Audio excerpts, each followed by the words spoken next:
51 यशायाह की किताब और 51 12 पद से और 16 पद तक पढ़ेंगे।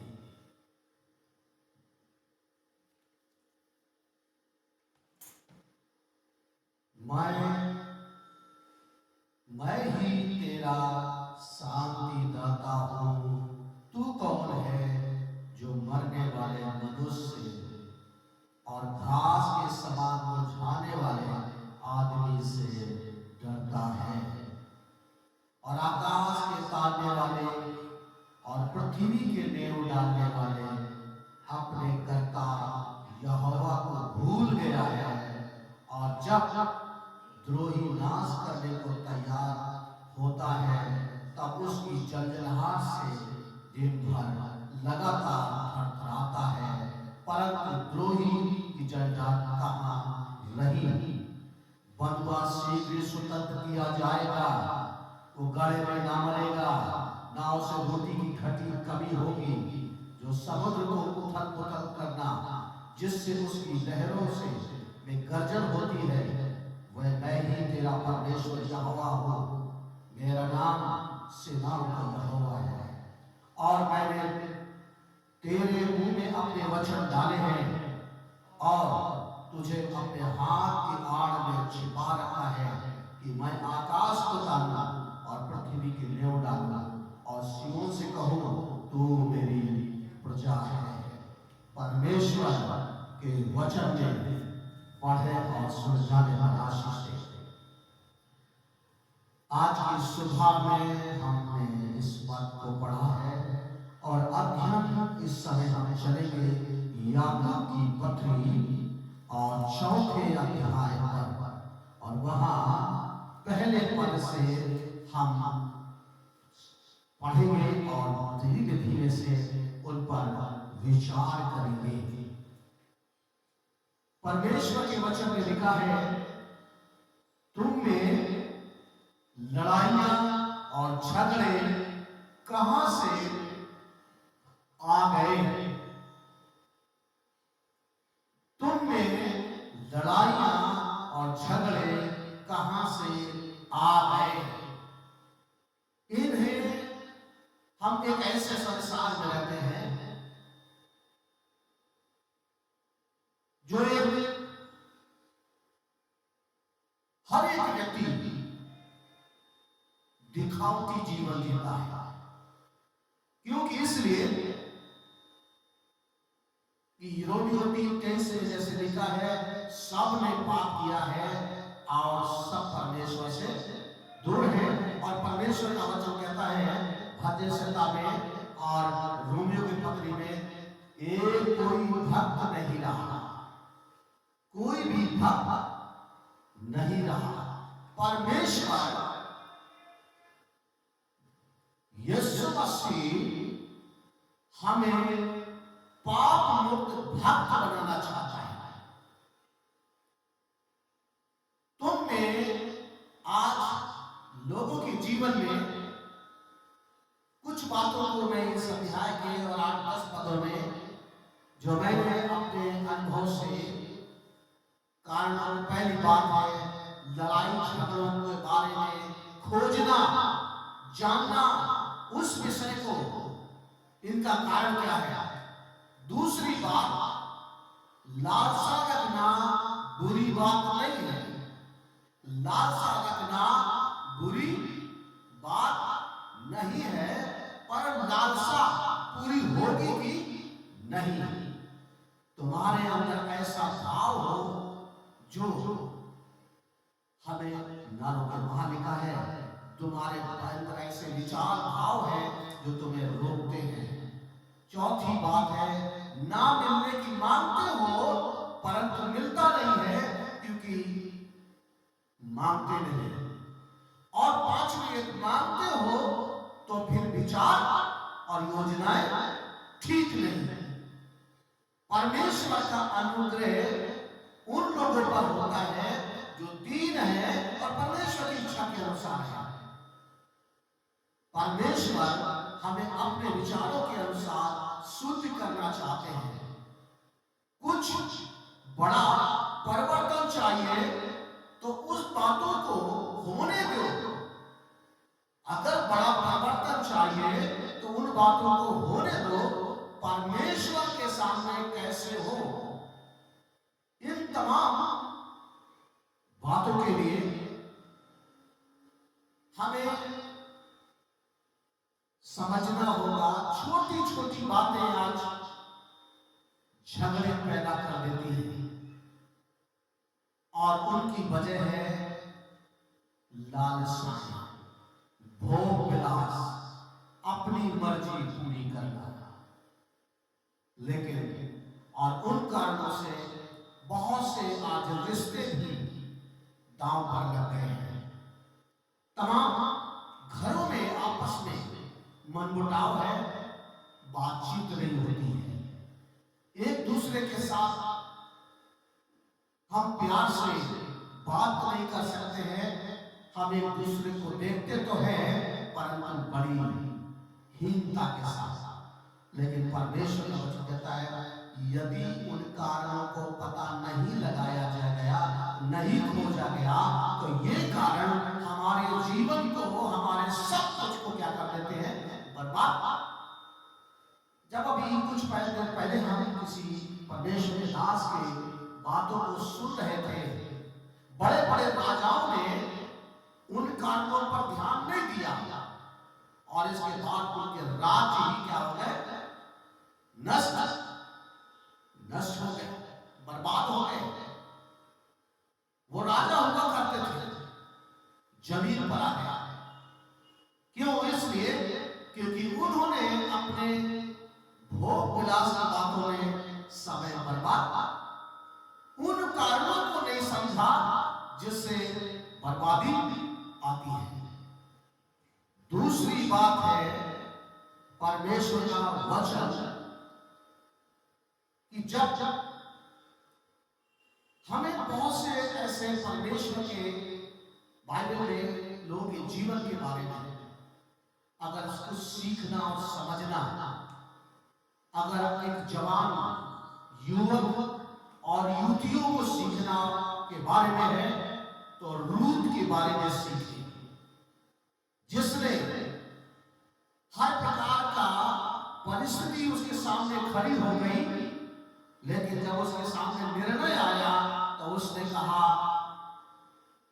मैं, मेरे लोग, मेरा परमेश्वर, और एक अच्छा समर्पण, और वही रिश्ते मजबूत हुए जो परमेश्वर तक हमें ले जाते हैं।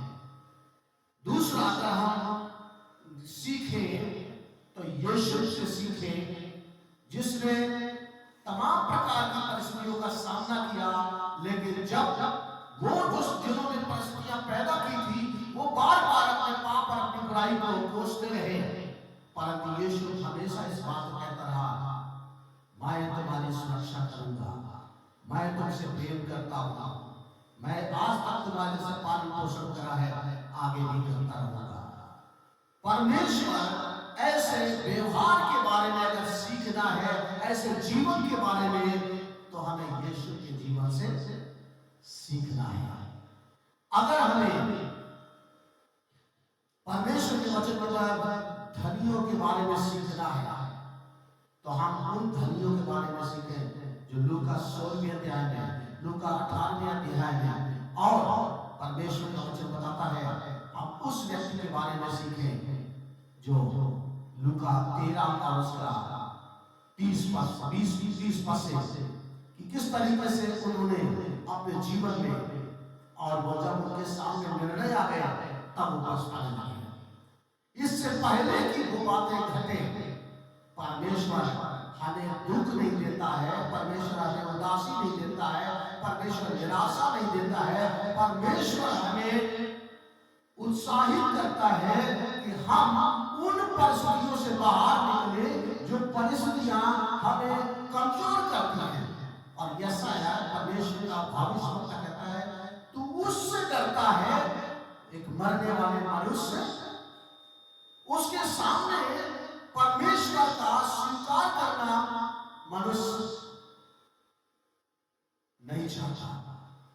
परमेश्वर कहता है अगर हमें कुछ सीखना है एक अच्छे जीवन के बारे में तो उड़ाऊ पुत्र से सीखे, कैसे उसने अपने जीवन को अपने लोगों से अलग किया, घर से बाहर गया और कैसे उसने अपनी जिंदगी को जिया। और जब उसका जीवन सबने उसे छोड़ दिया, कंगाली में आ गया, उसकी दशा उन पशुओं के समान हो गई जो राजकुमारों की तरह पकड़ा था। और तब उसने पश्चाताप किया और अपने पिता के घर की तरफ चला। पिता ने कैसे बाहों में भर लिया और वो हमेशा एक बात कहता रहा, हे पिता मैं इस योग्य नहीं, मैं इस योग्य नहीं। और पिता ने उसे आदर दिया।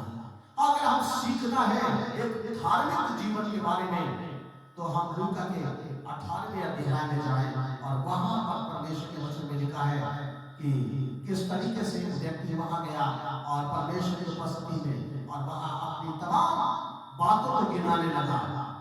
मैंने किस तरीके से जीवन में, कैसे धार्मिक जीवन, कैसे मैं दान देता हूँ, कैसे मैं प्रार्थना करता हूँ, कैसे मैं लोगों से बात करता हूँ, तमाम बड़ी बड़ी बातें, कैसे मेरा धार्मिक जीवन है, कितना मैं अच्छा हूँ। लेकिन एक उसमें आदत थी और उसने कहा मैं इस व्यक्ति के समान नहीं हूँ, और उंगली उठाना उसकी धार्मिकता पर अलग अलग किया। परमेश्वर उस व्यक्ति से सिखाना चाहता है कि हमारे जीवन में सब बातें अच्छी हो, अगर एक भी बात बुरी आ जाए तो हमारे ऊपर हमारी बातों को परमेश्वर अस्वीकार कर देता है। अगर हमें दान के विषय में अगर सीखना है तो उस विद्वान से सीखे जो लूका 21वें अध्याय में, जिसने उसकी कितनी सिद्धियत है इससे महत्व नहीं रखता है, परंतु कैसे मन से वो दिए गए उनसे संबंध रखता है। और वो दानों के बारे में परमेश्वर को ना तो किसी को भेड़ चाहिए, ना बकरी चाहिए, ना दौलत चाहिए, ना कुछ चाहिए। परमेश्वर कहता है ये सब कुछ तो मेरा है, तुम्हारा जीवन तक भी मेरा है, परंतु उसने वो मन दिया और जिसके द्वारा से हमें प्रेरणा मिलती है कि हम उसके जीवन से कुछ अच्छी बात अपना सकें। परमेश्वर उस विधवा ने अपना सारा जीवन परमेश्वर को समर्पित कर दिया। जीवन में वो फिर कभी कंगाल नहीं रही, वो कभी भूखी नहीं रही। अभी हम लोग व्यक्ति के बारे में हमेशा यूट्यूब और तमाम जगहों पर देखते हैं और फेसबुक और इंस्टाग्राम और तमाम नेट पर, तमाम टीवियों पर, चैनलों पर दिखाई देता है एक जिसका केवल मांस का लोथड़ा, ना हाथ है ना पैर है, लेकिन वो व्यक्ति केवल अपने उस केवल मुंह के द्वारा से दुनिया में लोग तमाम दुनिया के देशों में उसने यात्राएं की। और परमेश्वर का वचन बताता है वो व्यक्ति से लोग पूछते हैं तुम्हारी खुशी का राज क्या है। हमें तमाम ऐसे लोगों से आज तमाम लोग भीख मांगते हैं, तमाम लोग मांगते होते हैं, लेकिन ऐसे व्यक्ति को परमेश्वर का वचन बताता है कि उसे इतनी आशीष दी जिसके पास परमेश्वर है। परमेश्वर का वचन इसलिए तुम्हारे आनंद को छीनने वाली, तुम्हारी खुशी को छीनने वाली, तुम्हारे जीवन के सारी उन्नति को छीनने रोकने वाली, वो तमाम भविष्य को बर्बाद करने वाली वो बातें हैं जो तुम्हारे जीवन में है। और बाइबल कहती है वो तो लड़ाई झगड़ा तुमने कहां से, जो आज घरों को क्या कर रहे हैं बर्बाद। लोगों को तमाम जवानों को देखिए कितने घर में जा रहे हैं, क्योंकि शारीरिक अभिलाषाएं हैं, शारीरिक अभिलाषाएं, क्योंकि वो शरीर की तमाम जरूरतों के बारे में लगे रहते हैं, या भौतिक अभिलाषा कारण से या शैतानी कामों के कारण से। परमेश्वर लोगों को शिक्षा देता है कि लोग उन बातों को समझे और उसे खोजे ताकि पता लगा ले इस कारण से ये परिस्थिति है और उसका इलाज कर ले, और ताकि वो लोग, वो घर, वो जीवन, वो बच्चे, वो सब खुशी को अनुभव कर सके। इन तमाम जीवनों के बारे में जब हमने वर्णन किया, इन लोगों ने, ये सारे जीवन, सारे लोगों ने अच्छे से इस बात को समझ लिया था, और इसी कारण उनके जीवन का वर्णन धर्मशास्त्र बाइबल में किया गया। सबके बारे में नहीं किया गया, घराने के लोगों के बारे में बात नहीं की गई, और लोगों के बारे में बात नहीं की, लेकिन उन व्यक्तियों के बारे में बातचीत की गई जिनका जीवन परमेश्वर के योग्य था, और उनके बारे में बातचीत की गई जो परमेश्वर के अयोग्य थे, दोनों के बारे में। और इस दोनों के बीच में लाकर परमेश्वर ने हर मनुष्य को खड़ा कर दिया, और वही पूछता है यशायाह की किताब में, हे मनुष्य क्या करता है, तू उस व्यक्ति से डरता है, मरने वाले व्यक्ति से क्या करता है, डरता है। उस मुरझाने वाले को जरा सी बातों में उदास हो जाते हैं, छोटी छोटी बातों में। परमेश्वर कहता है मुरझाने वाले व्यक्ति से हमें क्या करने की जरूरत है। हम उस परमेश्वर को जो कहता है शांति दाता मैं हूं,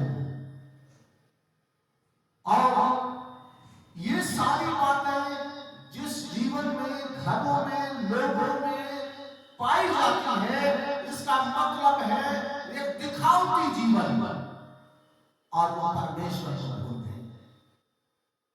परमेश्वर नहीं चाहता कि लोग परमेश्वर को भूले, परमेश्वर को याद रखें, हर परिस्थिति में याद रखें, आगे रखें। दिखावटी जीवन से कुछ लाभ नहीं, सभी को जीवन। इसके बाद परमेश्वर कहता है परमेश्वर वो है जो तमाम प्रकार की परिस्थितियों को अदल बदल डालता है। तीसरी बात इसमें लिखा है, मैंने अपने हाथ की आड़ में 16 पद में छिपा रखा है। जिस व्यक्ति के जीवन पर परमेश्वर का हाथ हो, जिस घराने पर परमेश्वर की छत्र छाया हो, जिस व्यक्ति के बच्चों पर परमेश्वर की अनुग्रह हो, वो घराने पर, उस व्यक्ति पर, उन बच्चों पर किसी भी बुरी बातों का असर नहीं हो सकता। परमेश्वर का वचन हमें ये बताता है। अगर अय्यूब की पुस्तक पढ़े, शैतान भी घबरा गया। जब अय्यूब के बारे में परमेश्वर ने पूछा, क्या तुमने मेरे दास अय्यूब को देखा है? क्या मेरे दास अय्यूब के घराने को देखा है? क्या मेरे दास को देखा है?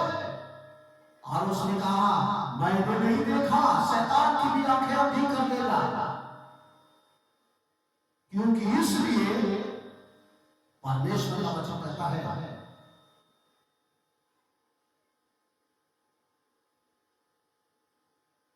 अय्यूब की 28:7 पद में, जिसके जीवन में चारों तरफ परमेश्वर का अनुग्रह का बाड़ा हो, उस पर कोई भी नुकसान पहुंचाने वाली शक्तियां देख नहीं सकती। उनकी खुशी को कोई छीन नहीं सकता। उनके जीवन में उनकी सफलता और उनकी उन्नति को कोई नहीं छीन सकता। इससे कोई फर्क नहीं पड़ता। उत्पत्ति किताब में और 24वें अध्याय में जब अब्राहम का सेवक एलीआजर उसके शहर, उसके लोगों में और उसके ससुराल में पहुंचा, और तब उसने एक बात कही 35 पद में, मेरे परमेश्वर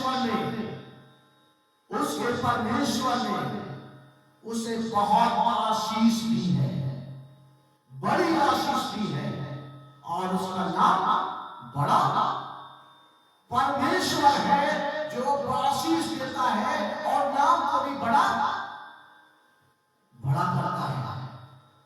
कोई बड़ाई अपने आप ही ठान ले कि मैं बड़ा हूं, उसे नहीं मालूम कि उनकी प्रतिपत्ति से छोटा हो जाएगा। परमेश्वर का वचन कहता है उसका परमेश्वर ने उसे बड़ी आशीष दी है और बड़ा नाम किया है। परमेश्वर है। इसके बाद पांचवी बात, और मैंने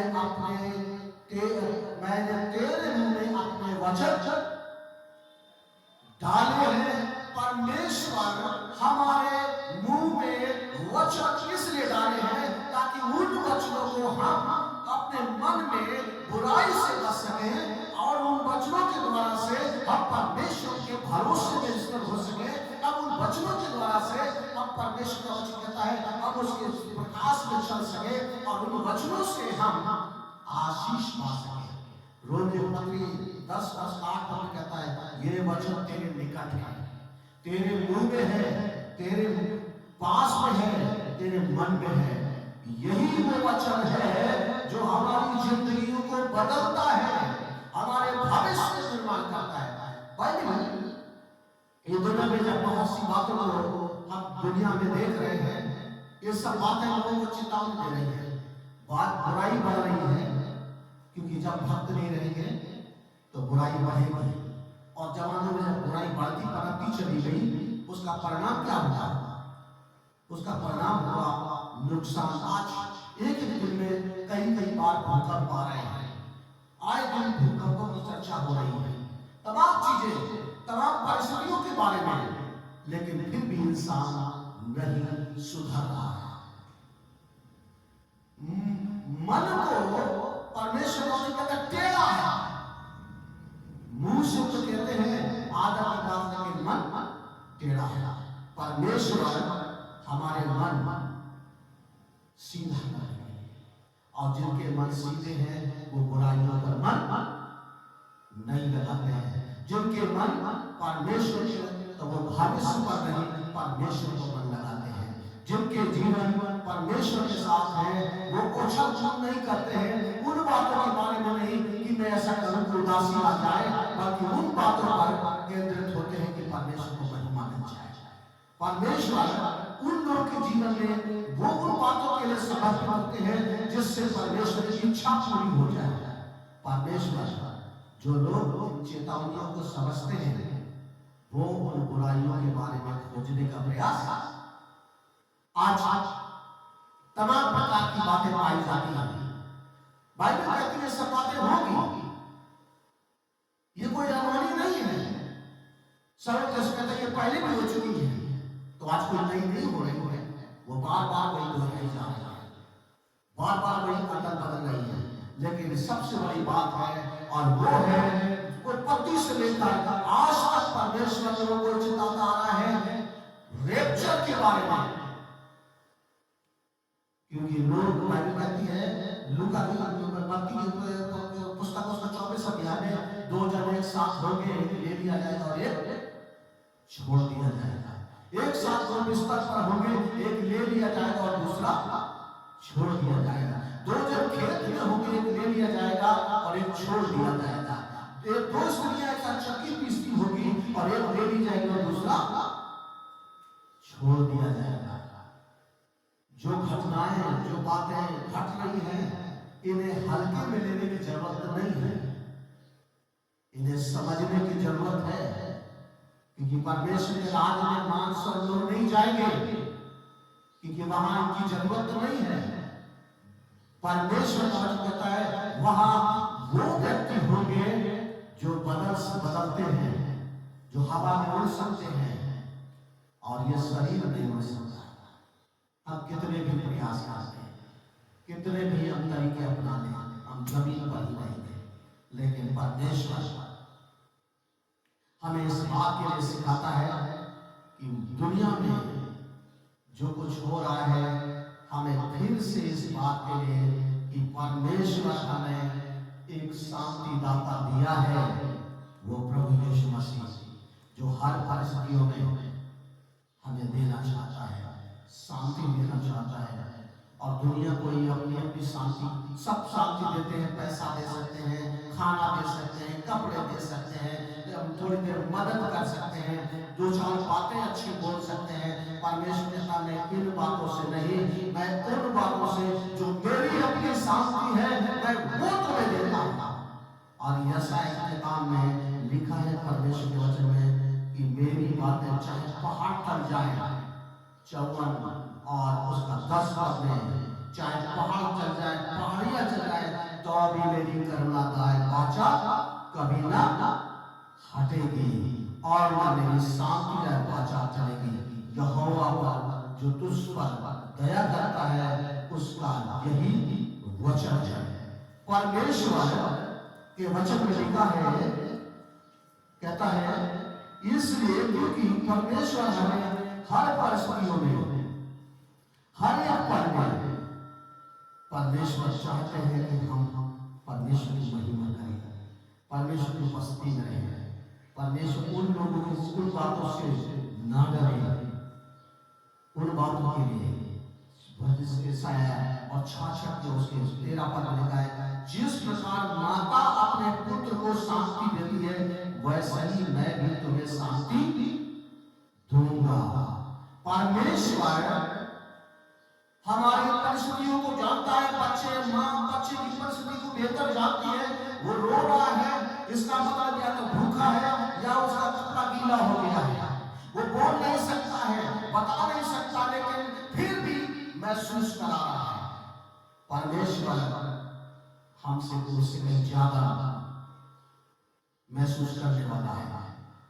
इसलिए परमेश्वर कहता है, तू उससे डरता है, मुरझाने वाले मनुष्य से डरता है, मरने वाले मनुष्य से डरता है। इसलिए परमेश्वर का वचन हमें सलाह देता है कि लोग इन बातों को क्या कर ले, समझ ले। लड़ाई झगड़े कहां से?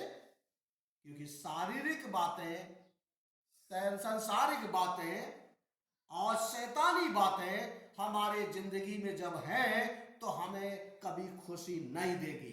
लेकिन परमेश्वर का वचन कहता है, लोग मांगते हैं परमेश्वर से, परमेश्वर ये भी हो जाए वो भी हो जाए, लेकिन नहीं मिलता है। इसलिए क्योंकि बुरी इच्छा उसके साथ शामिल होती है, और जब पूरी बुरी इच्छा शामिल होगी तो संभव नहीं है कि परमेश्वर की वो आशीष जो हमें बड़ा करती है और हमें हर प्रकार से आदरमान बढ़ाती है। परमेश्वर हमें आशीषित करना चाहते हैं, उन्नत करना चाहते हैं, बढ़ाना चाहते हैं, ऊंचा उठाना चाहते हैं, भला चंगा स्वस्थ रखना चाहते हैं। हमारे जीवन में उस व्यक्ति से सीखें, वो खुश थी जिसने अपना सब कुछ, क्योंकि वो कितनी दमनिया थी इससे मायने नहीं रखता, लेकिन कितने अच्छे मन से, अच्छे विचारों से दी गई और परमेश्वर की प्रतिष्ठा में परमेश्वर ने उसकी प्रशंसा की। हमारे भी जीवन की, हमारे कामों की, हमारे दानों की, हमारे व्यवहार की, हमारी बातचीत की परमेश्वर प्रशंसा करेगा। कहेगा, धन्य है ये लोग, धन्य है ये लोग जो मेरे नाम के लिए कभी शर्मिंदा नहीं हुए। धन्य है ये लोग जो मेरे नाम के लिए कभी शर्मिंदा, और परमेश्वर कहता है जब वो शर्मिंदा नहीं हुए तो परमेश्वर भी तुम्हें स्वीकार करने के लिए कभी शर्मिंदा नहीं होगा। परमेश्वर हमें बहुत ही उम्दा ढंग से, मैंने आज तमाम परिवारों में, घरों में टूटते, बिखरते और उन कारणों को ना जानने के बजाय बल्कि उन कारणों को और बढ़ाते हुए देखा। परंतु मैंने कुछ समय पहले एक घटना को पढ़ा था और टीवी पर भी देखा था, समाचार पत्र भी पढ़ा, और वो थी बेंगलोर की, जिस फैमिली में 150 लोग थे और वो सब एक साथ ही रहते थे, सब एक साथ रहते थे। बड़ी एकता, बड़ी अच्छी बात थी कि वो लोग सब एक साथ खाना, एक साथ रहना, हर काम को मिलजुल के करना। इसी प्रकार की बात अभी पिछले दिनों में मैं देख रहा था राजस्थान के बारे में भी, जहां 187 लोग एक परिवार के एक साथ। जब पत्रकार ने पूछा क्या तुमने झगड़े नहीं होते हैं, तो उनका कहना था हमें झगड़े करने की जरूरत नहीं है, क्योंकि हम आपस में अपने अपने काम से मतलब रखते हैं, और जिसे खाना बनाना है वो खाना बनाता है, और जिसे ड्यूटी जाना है वो ड्यूटी जाता है, जिसे स्कूल जाना है स्कूल जाता है, जिसे और घर का काम करना है वो घर का काम करता है, जिसे जो काम करना है वो एक दूसरे के तरफ खींचातानी नहीं करके वो अपने काम करता है। और पूछा जब इतने लोग हैं तो 365 दिन में कितने दिन बर्थडे मनाता है? महीने में 4-5-6 दिन बर्थडे बन जाता है, 7 दिन भी बन जाता है। अच्छे एंजॉय हम कर लेते हैं एक ही साथ में। हम डेली कितना खाना बनता है? डेली 40 किलो आटा डेली इस्तेमाल किया जाता है। हम सब मिलकर करते हैं। ये परमेश्वर का वचन हमें इस पृथ्वी पर ये सलाह देता है कि जहां वातावरण को नहीं समझा गया वहां घर टूट रहे हैं या पति पत्नी टूट रहे हैं। बड़ी अजीब बात है। साबुन के लिए, क्रीम के लिए, छोटी छोटी चीजों के लिए, छोटी छोटी बातों में परिवार बिखर रहे हैं। लेकिन परमेश्वर सलाह देता है सचमुच रूत के जीवन से, जिसने अपने घर को छोड़ा और अपने ससुराल में आई, और कुछ समय बाद उसका ससुर की डेथ हुई, फिर उसके जेठ की डेथ हुई, फिर उसके पति की डेथ हो गई, और उस घर में सारा कोई पुरुष नाम का नहीं था, और केवल तपस्विनियां रह गई थी। और अब कैसे जीवन चलेगा? और तब वहां कुछ कुछ बातों को लेकर के तमाम कुछ टेंशन भी बढ़ी, और उसने तब इसकी सास ने कहा, नौमी ने और उनका बेटियों बड़ा अच्छा रिश्ता, और कहा तुम अपने घर जा सकती हो, तुम आजाद हो। और वो नाम की स्त्री चली गई, लेकिन उसने अपना घर बसाया, आगे अपना जीवन अपने लोगों के साथ। लेकिन इसमें रूत ने कहा जहां तू मरेगी वहां मैं, जहां तू जाएगी वहां मैं जाऊंगी। जो जो तेरा परमेश्वर मेरा परमेश्वर होगा।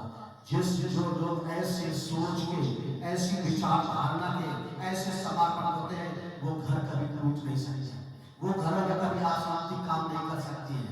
और उसी घर में परमेश्वर ने आशीष दी, उसी घर में यीशु मसीह को घराने में दिया। आज हमें इस पर प्रेरणा दी जाती है, सलाह दी जाती है कि परमेश्वर, लोग समझे कि वो छोटी छोटी बातों के कारण से उन पर नाम भागे जो जीवन मुरझाने वाला है या नाश होने वाला है, बल्कि उस तरह जो जीवन हमेशा रहने वाला है, और आज है और बदल करके कल परमेश्वर के साथ रहने वाला है। परमेश्वर हमें आशीष दे अपने वचन के द्वारा से, जैसा परमेश्वर का वचन कहता है कि परमेश्वर अपनी करुणादायक वाचा कभी नहीं टालेगा। जिस तरीके से विषम परिस्थितियों में, हर परिस्थिति में जिसके तरफ परमेश्वर का बाड़ा है, उसे कभी मुरझाने नहीं देगा। उस महिला के अंदर 2 दमड़ियों का जो उसकी भविष्य था उसे डाली थी, और बाइबल कहती है उसका चेहरा हम खुश था, वो बहुत खुश थी, और जिसके कारण से उससे लोग पूछते होंगे तुम्हारी खुशी का राज क्या है? यीशु ने कहा खुशी का ये राज है कि उसने अच्छे विचार से परमेश्वर की महिमा की। हमें भी परमेश्वर ने ये सुंदर जीवन दिया है कि हम चाहे जहां भी रहे, जैसे भी हैं, जिस हालत में है, हम संख्या में हो असंख्या में हो, इससे कोई लेना देना नहीं, परंतु हम परमेश्वर के पूरे मन से पूरी सच्चाई के साथ परमेश्वर की महिमा करें। परमेश्वर को हमारे जीवनों से, बातचीत से, व्यवहार से और कार्य से, तरीकों से, स्वभाव से महिमा मिले और दूसरे लोग भी आशीष पाए। हमारे मन जब परमेश्वर के सामने और परमेश्वर भी हमें ना न करे, क्योंकि तमाम लोगों ने चाहा और उन्हें परमेश्वर की विनतियों को अस्वीकार कर दिया, परंतु जिन व्यक्तियों ने पर सच्चे मन से प्रार्थना किया, परमेश्वर ने उनको सुन लिया और उन्हें उत्तर दिया। परमेश्वर वो परमेश्वर है जो हमारे भला परमेश्वर है, जो हम सबकी तरह अपने मन को आंखें में लगाए रखता है। प्रभु हर एक उस व्यक्ति को जो आज परमेश्वर का वचन को सुनता है, प्रभु उनके जीवन में भी अद्भुत काम करे, अद्भुत काम करे कि वो बुराइयों को नहीं, उनको भूल जाए, बल्कि उन बातों को परमेश्वर के उद्देश्यों को समझे और परमेश्वर की इच्छा, जैसे यीशु ने कहा, मैं तुम्हारा आज भी तुम्हारा पालन पोषण कर रहा हूं और कल भी करूंगा। मैं उन बुराइयों को पनपने नहीं दूंगा, उन कारणों को पनपने नहीं दूंगा, उन पापों को जयवंत नहीं होने दूंगा, बल्कि परमेश्वर को जयवंत होगा। और जो लोग बाइबल कहती है दिन है परमेश्वर उनको उठाता है, जो लोग शैतान की शक्ति और विचारों का सामना करते हैं वो जय पाते हैं। परमेश्वर हर एक के जीवन में विजय की सामर्थ्य है। प्रभु आशीष आइए थैंक यू, धन्यवाद धन्यवाद धन्यवाद। यीशु का नाम है सारी जमीन पर, जिससे हम पाते जय। हालेलुया। यीशु का नाम है सारी जमीन पर, जिससे हम पाते हैं जय। Hallelujah hallelujah hallelujah. यीशु का नाम है जिससे पाते हैं हम जय। जीवित परमेश्वर, हमें एक नाम प्रभु जी तूने आकाश पृथ्वी के बीच में दिया है, वह है यीशु मसीह का नाम, जो हमें विजय दिलाता है, उन परिस्थितियों पे विजय दिलाता है, उन विचारों से विजय दिलाता है, उन तमाम दुर्बलताओं पर जय दिलाता है, हमें तमाम बुराइयों पर जय दिलाता है, तमाम प्रभु जी उनका कारणों को प्रभु जी खोजने में मदद करता है, जो हमारी शांति को खोती है। परमेश्वर वो नाम हमें दिया जिसमें हमें शांति मिलती है, वो परमेश्वर जिसमें चंगाई और शुद्धता मिलती है, वो परमेश्वर के नाम में जिससे हमें बुराई से बचाता है। और परमेश्वर जो हर एक उस नाम के द्वारा बुरे कामों से हमें छुड़ाता है। आज भी प्रभु जी हम प्रार्थना करते हैं हर एक सुनने वाले श्रोता पे और हर एक उस व्यक्ति के प्रभु जी जो आज हमारे साथ शरीक है, प्रभु सब पर आपकी आशीष हो। जो दुर्बलता में है उन्हें चंगाई पाए, जो तमाम बंधन में छुटकारा पाए, जो आज अशांति में अपनी शांति से भर दे, जहाँ प्रभु झगड़े हैं वहाँ प्रेम से मेल जोल भावना भर दे। इसी समय यीशु के नाम से हम दुआ करते हैं, आगे हम सब प्रभु यीशु के नाम में प्रभु आशीष